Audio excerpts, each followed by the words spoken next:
Hello students, maths gym में है आपका स्वागत। और आज हम लेकर आए हैं बड़ा ही इंटरेस्टिंग टॉपिक जो मैथ्स में अर्थमेटिक से चलता है अलजेब्रा की ओर। ठीक है, अर्थमेटिक अलजेब्रा और हम पढ़ते हैं ज्योमेट्री। जब अर्थमेटिक तक हमारा कॉन्सेप्ट हो जाता है क्लियर, उसके बाद एंट्री हो जाती है हमारी अलजेब्रा की और वहां पे मच जाती है तबाही। क्यों मचती है तबाही? क्योंकि आ जाता है एक्स, कहीं वाई, कहीं जेड, कहीं ए, यानी कि अल्फाबेट ने लिया होता है जगह मैथ्स में। ठीक है, तो वो जो जगह लिया है वो जगह मैथ्स में कैसे लिया और उसको हम कैसे सॉल्व करते हैं, ये सारे कॉन्सेप्ट हमारे कहाँ से स्टार्ट होते हैं? अलजेब्रा में। तो आज का टॉपिक मैं लेकर आई हूँ आपके साथ अलजेब्रिक एक्सप्रेशन, जिसको हम स्टार्टिंग से लेके कोशिश करेंगे एंड करने का, बट एक शॉट में नहीं होगा। इसलिए इस कॉन्सेप्ट को आपको समझना है स्टेप बाय स्टेप और वीडियो को देखना है स्टार्टिंग से लेके लास्ट तक, क्योंकि ईच एंड एवरी जो सेंटेंस होगा वो आपके लिए मीनिंगफुल होगा। और अगर आपने एक भी लाइन की मिस तो आपको हो जाएगी प्रॉब्लम। अगर समझना है कंप्लीटली अलजेब्रा को तो देखेंगे आप स्टार्टिंग से लेके लास्ट तक। Let's start. चलिए अलजेब्रा की तरफ बढ़ते हैं। अब ये अलजेब्रा की एंट्री कैसे हुई? ठीक है, अब आपको जब चीज़ें पता होती है तो आप उसे इजीली सॉल्व कर पाते हैं, लेकिन हमारे मैथ्स में या कुछ हमारे आसपास की चीज़ें ऐसी होती है जब हमें पता ही नहीं होता। जैसे कि उसके पास जितना पैसा है उससे मेरे पास 50 रुपीज़ ज़्यादा है, तो उसका मुझे पता होना चाहिए। अगर मुझे नहीं पता है तो क्या होगा? वो मेरे लिए अननोन है। उससे मेरे पास 50 ज़्यादा है या उसके पास 50 ज़्यादा है, तो वो जो अननोन क्वांटिटी है उसी को हम क्या कर रहे हैं, यहाँ पे अल्फाबेट से शुरू कर रहे हैं, अल्फाबेट के थ्रू से जानने की कोशिश करते हैं। मैंने बोला I have a x pen, right? ये एक्स क्या है? अब हमें नहीं पता ना एक्स क्या है, अननोन क्वांटिटीज है। या you have a x rupees, अब मुझे नहीं पता। आपने पूछा how many pen I have, ठीक है, तो मुझे नहीं पता आपके पास है, मैंने बोला एक्स। ठीक है, तो वो एक्स कुछ भी हो सकता है, उसकी वैल्यू जब हम फाइंड आउट करेंगे तो हमें पता चल जाएगा कि एग्जैक्ट वैल्यू ऑफ एक्स क्या है। ठीक है, तो कैसे, ये क्या है, क्या झोल है, कैसे अलजेब्रा की एंट्री हो रही है, कैसे हम इसे अर्थमेटिक में एंट्री दे रहे हैं, तो इन सब पे हम बात करते हैं। सबसे पहले हमारा आ रहा है अलजेब्रिक एक्सप्रेशन होता क्या है, इसको हम पहले डिफाइन करते हैं। ठीक है, ये है क्या, क्या बना है, किस तरीके से हमसे कोई पूछेगा तो हम उसका जवाब देंगे। यस, इसका जवाब हम ऐसे देंगे कि जो हमारा ये अलजेब्रा है, ठीक है, it is a combination of variable and constant term, constant which is combined by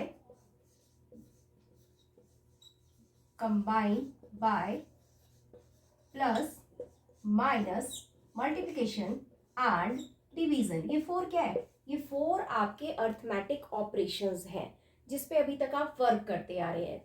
four operations होते हैं अर्थमेटिक में, plus minus multiplication and division. ठीक है, तो जो हमारा अलजेब्रा है वो क्या है? It is a combination of variable and constant which is combined by this. ठीक है, अब ये वेरिएबल क्या है, कांस्टेंट क्या है, इस पे बताते हैं हम आपको एक्सप्लेन करके। वेरिएबल नेम से ही क्लियर हो रहा है आपका। Variable means various numerical value means, जैसे मैंने आपको बोला कि I have a x pen, तो इट मीन्स वो एक्स क्या हो सकता है? वो x5 भी हो सकता है, वो 6 भी हो सकता है, 7 भी हो सकता है, 8 भी हो सकता है, हमें नहीं पता, तो उसकी वैल्यू वेरियस हो सकती है। आपको फिक्स्ड वैल्यू नहीं पता तो ये आपकी वेरियस न्यूमेरिकल वैल्यू को शो करता है, that is called the variable. Variable को हम लिटरल नंबर्स भी बोलते हैं, कीप इन योर माइंड, हम वेरिएबल को लिटरल नंबर्स भी बोलते हैं। और इसे हम किससे डिनोट करते हैं? स्मॉल अल्फाबेट से। ठीक है, like x y z etcetera, जितने भी स्मॉल अल्फाबेट है आप उससे वेरिएबल को शो करते हैं। ठीक है, अब आता है, अब आपने लिखा है combination of variable and constant, तो what do you mean by the constant? Constant means होता है fix numerical value. It means इसकी वैल्यू फिक्स है। ठीक है, जैसे मुझे पता है कि मेरे पास 5 पेन है, तो इट मींस ये फिक्स्ड है कि मेरे पास 5 पेन है, इसमें कोई इफ एंड बट है ही नहीं। 5 मीन्स 5, 10 है तो 10, ठीक है, 20 है तो 20। यहाँ पे ट्री है, ट्री पे आपके 5 बर्ड बैठे हुए हैं, फिक्स्ड है। ठीक है, बट इस ट्री पे आपके जो है वो एक्स बर्ड है, you don't know how many birds are there. It means अगर आपकी फिक्स्ड वैल्यू है तो वो आपको रिप्रेजेंट करता है किसको? कांस्टेंट को। और अगर आपको नहीं पता वो अननोन क्वांटिटीज है तो वो शो करता है वेरिएबल को। Variable means various numerical value. It means that point is clear. Algebraic expression का मतलब क्या होता है, right? It is a combination of variable and constant which is combined by arithmetic operation. Arithmetic operation means plus, minus, multiplication and division. ठीक है, तो it means आपका example क्या हुआ, लाइक इसका एग्जाम्पल हो गया आपका x प्लस 5। ये देखिए, ये आपका वेरिएबल, ये आपका कांस्टेंट।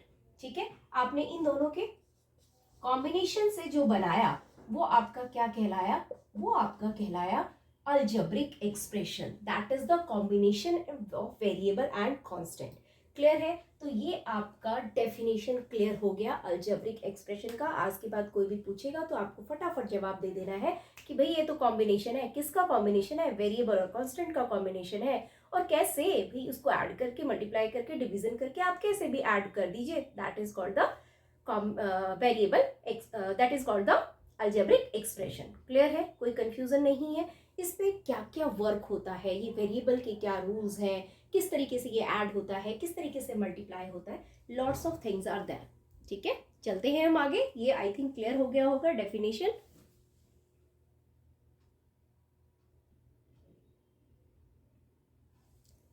चलिए एक एग्जाम्पल से इसके पूरे कॉन्सेप्ट को समझने की कोशिश करते हैं। जैसे मैंने यहाँ पे एक और एग्जाम्पल ले लिया अलजेब्रिक एक्सप्रेशन का 2x + 5। ये मैंने एक एग्जाम्पल यहाँ पे लिया है। ठीक है, अब इस एग्जाम्पल्स में आपको क्या क्या चीजें नजर आ रही है। एक तो आपने देख लिया कि यहाँ पे अर्थमेटिक ऑपरेशन ये प्लस के थ्रू ऐड हुआ पड़ा है। ठीक है, इसके अलावा आपको क्या दिख रहा है, ये 5 है, 5 बिल्कुल अलोन है, तो इट मीन्स ये 5 क्या हुआ यहाँ पे, ये आपका कॉन्स्टेंट है, राइट? क्योंकि फिक्स्ड है 5। उसके अलावा ये जो x दिख रहा है आपको, ये लिटरल नंबर्स जो कि आपका वेरिएबल कहलाता है, राइट? क्योंकि आपने स्मॉल अल्फाबेट क्या पढ़ा, वेरिएबल। अब ये 2 क्या है, 2 तो नंबर्स है, और नंबर्स हमने बोला है कांस्टेंट है, लेकिन 2x के साथ मल्टीप्लाई हो रहा है ना बेटा, ये 2 × x है। इसका मतलब 2 × x है, इनके बीच में कोई साइन नहीं है। इट मीन्स ये एक दूसरे को मल्टीप्लाई कर रहे हैं। तो ये 2 क्या कहलाएगा, इसका नाम है कॉफिशिएंट। क्या कहलाएगा ये, कॉफिशिएंट ऑफ x। ये हो गया आपका x का कॉफिशिएंट, यानी कि x के साथ जो भी चीज मल्टीप्लाई हो रही होती है, जो उसके साथ का फैक्टर होता है, वो क्या कहलाता है, coefficient of that variable. Clear है? तो ये आपका कॉफिशिएंट हो गया। ये पूरी जो फॉर्म है वो आपकी हो गई अलजेब्रिक एक्सप्रेशन। क्लियर है? इसके अलावा और कोई एग्जांपल आप ले सकते हैं, लाइक 4x² - 5। ठीक है, ये आपका कांस्टेंट हो गया, ये आपका वेरिएबल हो गया, और ये आपका इसका कॉफिशिएंट हो गया। ठीक है, ये न्यूमेरिकल कॉफिशिएंट है। अगर मान लो मैंने क्वेश्चन लिया है 2x² y, आपसे कोई पूछे कि y का कॉफिशिएंट बताओ, तो y का कॉफिशिएंट, y को छोड़ के जो उसका फैक्टर बचता है वो उसका कॉफिशिएंट है। क्लियर? इस पे हम वर्क करेंगे आगे। अभी आपको सिर्फ इतना समझना है कि अगर y का कोई न्यूमेरिकल कॉफिशिएंट पूछता है तो आंसर विल बी 2, लेकिन अगर y का होल कॉफिशिएंट पूछता है तो y को छोड़ के जो उसके साथ मल्टीप्लाई हो रहा है वो उसका कॉफिशिएंट होता है। ठीक है, क्लियर है? तो इट मीन्स ये आपका अलजेब्रिक एक्सप्रेशन का एग्जाम्पल हो गया, जिसमें आपका नंबर जो कि अलोन है वो आपका हो गया कांस्टेंट टर्म। आपका जो लिटरल नंबर है जो आपके XYZ की फॉर्म में है, स्मॉल अल्फाबेट की फॉर्म में, वो आपका कहलाएगा वेरिएबल, और वेरिएबल के साथ जो भी चीज मल्टीप्लाई हो रही है वो उसका कॉफिशिएंट। नंबर है तो न्यूमेरिकल कॉफिशिएंट। क्लियर है? अब हम चलते हैं आगे, इस पे वर्क करेंगे, क्योंकि इसमें आप चेक कर सकते हैं, ये मैंने एक छोटा सा माइंड मैप बनाया है। अलजेब्रिक एक्सप्रेशंस में आपको ये सारे पॉइंट क्लियर होने चाहिए। वेरिएबल जैसे मैंने क्लियर कर दिया क्या होता है, constant term, then coefficient, factors, like and unlike terms, algebraic. तो ये बहुत सारी चीजें हैं, इस पे हम करते हैं step by step work. Next जो हमारा टॉपिक या पॉइंट समझना है वो है आपका most important part of the algebraic expression, like and unlike terms. ठीक है, काफी कुछ इस पे डिपेंड करता है। ठीक है, तो हम कैसे समझेंगे लाइक टर्म्स क्या होता है, अनलाइक टर्म्स क्या होता है, आप ध्यान से देखेंगे। Like terms means variable must be same. For example, अगर मैंने यहाँ पे लिखा है 2x और अगला है आपका 3x, तो ये लाइक टर्म्स होंगे। ठीक है, लेकिन अगर मैंने लिखा है वेरिएबल कंप्लीटली सेम होना चाहिए, अगर मैंने लिखा 2x² और यहाँ लिखा 3x², तो ये भी आपका कंप्लीटली क्या है, लाइक टर्म्स आपस में। लेकिन अगर 2x और यहाँ है 3x², तो ये लाइक टर्म्स नहीं होगा। जैसे आप लाइक फ्रैक्शंस पढ़ते हो, आपका एलसीएम डिट्टो सेम होना चाहिए, एलसीएम उसका लेते हो और उसे लाइक टर्म्स में बनाते हो, सेम ईयर। वेरिएबल अगर सेम है तो वो लाइक टर्म्स कहलाता है, अदरवाइज वो अनलाइक टर्म्स होता है। तो यहाँ पे 2x 3x नंबर से कोई लेना देना नहीं, सिर्फ आपको वेरिएबल चेक करना है, साइन भी कोई लेना देना नहीं है, सिर्फ और सिर्फ वेरिएबल का, वेरिएबल विद पावर, ठीक है। तो यहाँ पे x है, यहाँ पे x है, तो ये लाइक हो गया। यहाँ x² है, x² है, लाइक हो गया। बट इन दिस कंडीशन यहाँ पे आपका x है और यहाँ पे x² है, तो इट मीन्स पावर डिफरेंट हो गया, तो इट मीन्स ये अनलाइक टर्म्स है। क्लियर है? Like terms means variable with exponents, exponent मतलब उसकी जो पावर होती है डिट्टो सेम होना चाहिए। बिल्कुल एक छोटी सी लैंग्वेज में कह सकते हैं कि बिल्कुल वेरिएबल सेम होना चाहिए हर कंडीशन में, तभी हम उसे लाइक टर्म्स बोलेंगे। For example like 2xy and 3xy, ठीक है, ये और ये दोनों ही क्या कहलाएंगे? Like terms. क्यों कहलाएंगे? क्योंकि दोनों ही के वेरिएबल जो है वो x और xy है। लेकिन अगर लिखा है मैंने 2x²y और यहाँ लिखा है 3xy, ये अनलाइक टर्म्स है। क्यों अनलाइक टर्म्स है? क्योंकि आप देखिए यहाँ पे तो xy है बट यहाँ पे x²y है, तो इट मीन्स आपका एक वेरिएबल का जो पावर है वो डिफरेंट है, दैट्स वाई ये अनलाइक टर्म्स है। क्लियर है? तो लाइक टर्म्स का कॉन्सेप्ट आपके माइंड में पूरी तरीके से क्लियर होना चाहिए कि like terms means variable must be same. अगर आपके वेरिएबल डिफरेंट है, ठीक है, तो वो अनलाइक टर्म्स होंगे। ये इंपॉर्टेंट इसलिए है क्योंकि आपके अलजेब्रा में नंबर्स तभी ऐड हो सकते हैं अगर आपके लाइक टर्म्स हैं, ठीक है। अगर अनलाइक टर्म्स आपस में ऐड नहीं हो सकता है, ना वो सब्ट्रैक्ट हो सकता है। फॉर एग्जाम्पल मेरे पास अगर x रुपीज है, आपके पास y है, अगर इसको ऐड करना है तो answer will be x plus y. X y नहीं हो जाएगा, वो x plus y as it is, वो ऐड नहीं हो सकते, आप उसे सिर्फ शो कर सकते हो कि x प्लस वाई। एक्स की अगर वैल्यू मुझे पता चलेगी, y की पता चलेगी, दोनों को मैं ऐड कर दूंगी, ठीक है।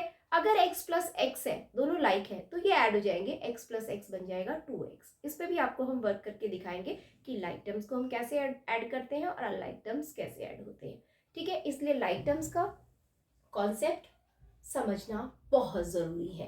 क्लियर है? तो लाइक टर्म्स आपको क्लियर हो गया होगा कि अगर आपके वेरिएबल सेम है, focus on the variable only, variable same है तो आपका लाइक टर्म्स है, अदरवाइज अगर वेरिएबल डिफरेंट है तो वो अनलाइक होगा। फॉर एग्जाम्पल मैंने यहाँ लिखा 4x, यहाँ पे भी लिखा 4y, इट मीन्स ये अनलाइक है, बेशक 4 और 4 इक्वल क्यों ना हो, क्योंकि किससे लेना देना है? सिर्फ और सिर्फ हमें वेरिएबल से लेना देना है। तो ये कॉन्सेप्ट हो गया आपका clear, like and unlike terms का। क्लियर? अब आगे हम अगला टॉपिक लेके चलते हैं जिसमें आपको वर्क करना है टर्म्स पे। जैसे मैंने अभी बोला आपको टर्म्स, ये टर्म्स वर्ड क्या है, ये टर्म्स है क्या, क्यों हम बार बार टर्म्स वर्ड यूज कर रहे हैं, ठीक है, इसकी भी बड़ी खासियत है। टर्म्स, इसकी खासियत ये है, फॉर एग्जाम्पल मैं आपको पहले एग्जाम्पल देती हूँ फिर मैं एक्सप्लेन करूंगी। जैसे मैंने यहाँ लिखा 2x प्लस 3, यहाँ पे लिखा मैंने 2x और एक लिखा मैंने -3x² प्लस 2x माइनस 3, ठीक है, और एक लिख दिया मैंने 2xyz। क्लियर? ये भी एक्सप्रेशन है, ये भी एक्सप्रेशन है, ये भी एक्सप्रेशन है और ये भी एक्सप्रेशन है, सारे एक्सप्रेशंस हैं। लेकिन अगर आपसे कोई पूछे कि इसमें टर्म्स क्या क्या है, क्या होता है टर्म्स, तो आपको मैं बता दूं, मान लीजिए इससे कोई पूछे कितने टर्म्स है, कैसे पता चलेगा कितने टर्म्स है, इसमें कितने हैं, ठीक है। ये नहीं कि आप नंबर काउंट कर रहे हो, ये 1 2 3 इस तरीके से नहीं होता है, या आप ऐसे कर रहे हो 1 2, इसमें कर रहे हो 1 2 3 4, ऐसे टर्म्स नहीं होता है। तो यहाँ पे अलजेब्रा में टर्म्स कैसे डिफाइन होता है, it's separated by only plus and minus. Terms are separated by only plus and minus. It means अगर मुझे कोई पूछे इसमें कितने टर्म्स है, तो आपको दिख रहा है प्लस, प्लस से पहले एक और प्लस के बाद एक, यानी कि टोटल टर्म्स कितने हो गए यहाँ पे 2। किससे सिर्फ सेपरेट होता है? प्लस और माइनस से, मल्टीप्लिकेशन एंड डिवीजन से नहीं होता है। अब 2 और x के बीच में तो कोई रिलेशन नहीं दिख रहा आपको, ना प्लस ना माइनस, लेकिन ये मल्टीप्लाई हो रहा है, तो ये एक ही टर्म है, राइट, क्योंकि कोई प्लस नहीं है कोई माइनस नहीं है। क्लियर? अगला देखिए, ये देखिए प्लस से पहले एक, ये हो गया 1, ये 2 और ये 3, ये तीनों सेपरेट हो रखे हैं। ये देख लीजिए, माइनस का 3x² एक हो गया, अगला 2x हो गया, फिर उससे अगला -3 हो गया, यानी 1 2 3, यानी यहाँ पे कितने टर्म्स है, how many terms are there, 3 terms, plus और माइनस से सेपरेट हुए हैं। यहाँ पे देखिए 2xyz, यानी ये आपस में मल्टीप्लाई हो रहे हैं, कोई साइन नहीं है, it means they are multiply to each other, 2 × x × y × z। तो ये कितने टर्म्स है? 1 ही है। क्यों 1 है? क्योंकि हमने सीखा है terms are separated by only plus and minus, यानी कि टर्म्स जो होते हैं वो आपके अलजेब्रिक एक्सप्रेशन में सिर्फ और सिर्फ प्लस और माइनस के द्वारा ही आपके टर्म्स को सेपरेट करता है। और एग्जांपल्स ले लेते हैं हम, एक और एग्जांपल सेट कर लेते हैं। एग्जांपल्स है हमारा जैसे -3x plus y minus 2z y, like, ठीक। तो अब देखिए यहाँ पे 1 2 और 3 हो गया। अगर इसी को मैं ऐसे लिखती -3xyz तो ये कितना होता, सिंगल टर्म्स होता। ये माइनस मत देखो, ये तो इंटीजर्स है, -3 के साथ लगा हुआ है, 3 के साथ लगा हुआ है, ये सिंगल टर्म है। अगर इसी को ऐसे लिखते -3 plus x minus y plus z 1 2 3 4 तो ये कितने हो जाते हैं हमारे, 4 टर्म्स हो जाते हैं। तो है ना यूनिक। तो यहाँ पे आपने यूनिकनेस सीख ली किसकी, टर्म्स की, right. Terms are separated by only plus and minus, ठीक है। No multiplication and no division. अगर मल्टीप्लीकेशन या डिवीजन से जुड़े हुए हैं, लाइक अगर 2/x है या 3/x² है तो ये सिंगल टर्म ही कंसीडर होगा, ठीक है। तो सिर्फ और सिर्फ क्या ध्यान रखना है, प्लस माइनस, ठीक है। ये हो गया आपका टर्म्स। चलिए टर्म्स की कहानी सीख ली। इसके बाद आप देखिए मेरे माइंड मैप में एक डिग्री वर्ड यूज हुआ है। अब ये डिग्री क्या है, राइट। अब इस पे भी हम वर्क कर लेते हैं क्योंकि हमने पढ़ना है आगे टाइप्स ऑफ अलजेब्रिक एक्सप्रेशन, ठीक है। तो अब हमारे पास क्या है, यहाँ पे ध्यान से देखेंगे, थोड़ा सा तो इंटरेस्ट लेना पड़ेगा ना, मैथ्स है और मैथ्स में आप सीख रहे हैं अलजेब्रा, जो कि आपके साथ हमेशा साथ में रहता है। क्यों, क्योंकि आगे भी बड़ी क्लासेस में भी अलजेब्रा का बहुत बड़ा रोल है, इसलिए इसके कॉन्सेप्ट अभी समझ लेंगे तो आगे प्रॉब्लम नहीं आने वाली है, ठीक है। तो करिए थोड़ा सा मस्ती करते हैं अलजेब्रा के साथ, ठीक है। क्या है हमारा, ये है मैथ्स जिम, मस्ती के साथ हम पढ़ रहे हैं। और मैथ्स जिम में अब हमारा जो कॉन्सेप्ट टॉपिक है, कॉन्सेप्ट तो क्या, डिग्री डिग्री डिग्री डिग्री। अब ये डिग्री क्या होता है, ये डिग्री भाई MA BA या BSc इसकी डिग्री नहीं है, यहाँ पे ये अलजेब्रिक एक्सप्रेशन की डिग्री की हम बात कर रहे हैं, ठीक है। अभी अलजेब्रिक एक्सप्रेशन की डिग्री क्या होती है एग्जाम्पल से समझेंगे। फॉर एग्जाम्पल मैंने लिया x³ plus y² minus 2x plus x⁵, ये मैंने एक एक्सप्रेशन ले लिया, ठीक है। अब यहाँ पे आपको देखना है इस पूरी एक्सप्रेशन में हाईएस्ट पावर क्या है। पावर मतलब ये, ठीक है, एक्सपोनेंट होता है, इसको एक्सपोनेंट बोलते हैं। तो यहाँ पे आपको दिख रहा है x के टॉप पे क्या है, पावर उसके टॉप पे होता है, तो 3 है। y के टॉप पे क्या है, वेरिएबल्स का देखना है, ओनली वेरिएबल्स का। y के टॉप पे 2 है, यहाँ पे x के टॉप पे कुछ नहीं है तो 1 है, यहाँ पे x के टॉप पे 5 है, तो हाईएस्ट क्या हुआ आपका 5। क्लियर है, यानी कि इसके टॉप के ऊपर क्या है आपका 5। तो जो टॉप होगा और टॉप पे जो हाईएस्ट होगा वो कहलाता है degree of the algebraic expression. Degree यहाँ पे क्या हो गया आपका 5। सो इंटरेस्टिंग ना। फॉर एग्जाम्पल यहाँ पे है x⁴, यहाँ पे है 2x² और यहाँ पे है आपका x। तो यहाँ पे हाईएस्ट पावर क्या है 4, तो यहाँ पे आपकी डिग्री क्या होगी 4। क्लियर है। अगर है यहाँ पे x + 5 तो यहाँ पे x⁵ क्या है 1, ठीक है। तो यहाँ पे डिग्री क्या होगी आपकी 1, ठीक है। तो इस तरीके से आपको डिग्री पता चल जाता है जब आपकी अलजेब्रिक एक्सप्रेशन में आप सबके टॉप यानी सिर्फ वेरिएबल के टॉप की पावर देखते हो। अगर मैं यहाँ पे कोई लिख दे 5⁵ तो इसका मतलब डिग्री 3 नहीं है। क्लियर है। क्यों क्यों क्यों देख, किसको देखना है हमें, सिर्फ और सिर्फ वेरिएबल के टॉप पे रखे हुए पावर्स को देखना है। पावर कहाँ होते हैं, टॉप ऑफ द वेरिएबल, ठीक है। टॉप पे जो भी हाईएस्ट होगा वो आपका क्या कहलाएगा, degree of the algebraic expression. ये समझना क्यों जरूरी था, क्योंकि हम टाइप्स ऑफ अलजेब्रिक एक्सप्रेशन पढ़ेंगे इसके ऊपर। क्लियर है। तो हमने क्या क्या पढ़ लिया, हमने पढ़ लिया what is the algebraic expression definition के साथ, ठीक है, जहाँ पे वेरिएबल और कांस्टेंट का था कॉम्बिनेशन।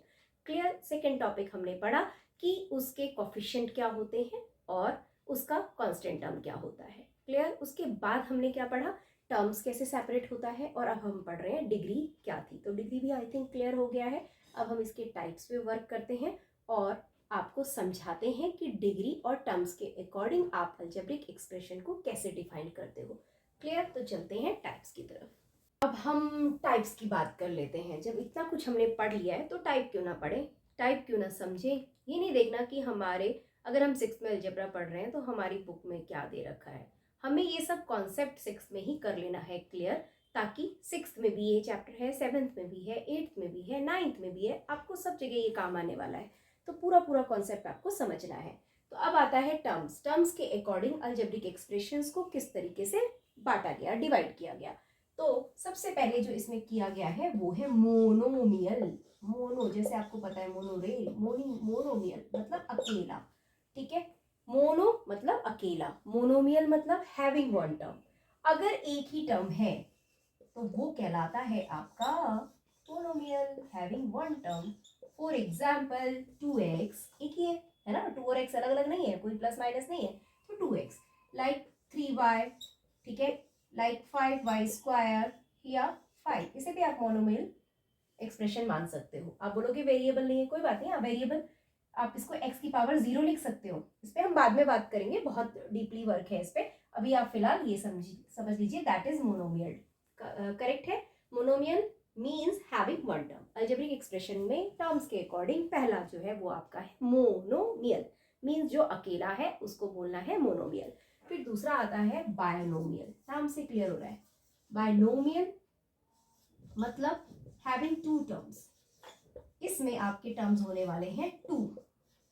अगर आपके टू टर्म्स हैं लाइक 2x माइनस 5 या 3y स्क्वायर प्लस 5, कुछ भी जो दो टर्म्स में डिवाइड हो रहा है उसको हम बोलेंगे बायनोमियल, राइट। थर्ड है आपका ट्राइनोमियल। ट्राइनोमियल तो नेम से क्लियर हो रहा है आपको, हैविंग थ्री टर्म्स। इसमें कितने टर्म्स होने वाले हैं आपके, थ्री टर्म्स, ठीक। तो three terms like 3x square plus 2x minus 5, आप देख लीजिए 1 2 3 थ्री टर्म्स होने वाले हैं, इसलिए हम इसको क्या बोलेंगे, ट्राइनोमियल। आपको थ्री नेम ही याद रखना है, इससे ज्यादा की जरूरत नहीं है। फर्स्ट आपको रखना है मोनोमियल, मोनो जो अकेला है यानी कि वन टर्म्स वाला, ठीक है। उसके बाद बायो, दूसरे की बारी आती है जिसमें दो टर्म्स है, वो हो गया आपका बायनोमियल। और फिर दो से ज्यादा टर्म यानी कि तीन हो गया अभी, ठीक है। तो थ्री के लिए हमने कर दिया यूज ट्राइनोमियल का। लेकिन उससे भी अगर ज्यादा है, 4 टर्म्स आ रहा है, 5 टर्म्स आ रहा है, तो एक छोटा सा नाम याद रख लीजिए, पोलिनोमियल। पोलिनोमियल क्या होता है, हैविंग वन और मोर टर्म, मीन ये सारे पोलिनोमियल। जैसे आप ट्रायंगल्स पढ़ते हो ना, ट्रायंगल्स कि भाई 3 साइड्स होता है, क्लोज्ड फिगर होता है तो ट्रायंगल होता है, और फिर इसके अलग अलग नाम पढ़ते हो, इक्विलेटरल ट्रायंगल पढ़ते हो, स्कैलन पढ़ते हो, फिर आइसोसेलेस पढ़ते हो। तो सेम हियर पोलिनोमियल्स होता है वन और मोर देन वन टर्म, और उससे ज्यादा के टर्म्स को हम पोलिनोमियल्स बोलते हैं। बट तीन के नाम हमें पता है तो हम उसको बोलेंगे मोनोमियल, बायनोमियल एंड ट्राइनोमियल, ठीक है। और उससे ज्यादा है तो सीधा बोलेंगे इट इज अ पोलिनोमियल, ठीक है। सारे के सारे पोलिनोमियल्स हैं, तीन से ज्यादा के नाम चलो हमें नहीं पता, हमने तीन ही याद करना है, और उसके बाद हम सीधा बोलेंगे इट्स अ पोलिनोमियल। तो ये काम हो गया हमारा टर्म्स वाइज, ये क्या है, separation by the terms, clear है। अब इसी अलजेब्रिक एक्सप्रेशन को हम बाय डिग्री पढ़ेंगे, कि बाय डिग्री अगर हो, हाईएस्ट डिग्री को हम चेक करें, तब हम उसका क्या नाम देंगे, ठीक है। तो चलते हैं इसकी तरफ। डिग्री में आपको पहले ही बताया था मैंने, हाईएस्ट पावर देखना है पूरी लाइन में, वेरिएबल की जो हाईएस्ट पावर होगी that is called the degree, ठीक है। तो सबसे पहले जो इसमें आता है वो आता है लीनियर अलजेब्रिक एक्सप्रेशन, या लीनियर पोलिनोमियल भी बोलते हैं इसको, लीनियर। तो लीनियर में क्या होगा आपका, डिग्री होने वाली है इसकी 1, ठीक है, डिग्री होगी इसकी 1। आई नीड टू से x प्लस 5, यहाँ पे आप x की पावर देखिए, ठीक है, कुछ भी नहीं है तो इट मीन्स 1 है। अगर x की पावर यहाँ पे शो नहीं कर रहे हैं हम, तो इसका मतलब अंडरस्टूड होता है कि यहाँ 1 है।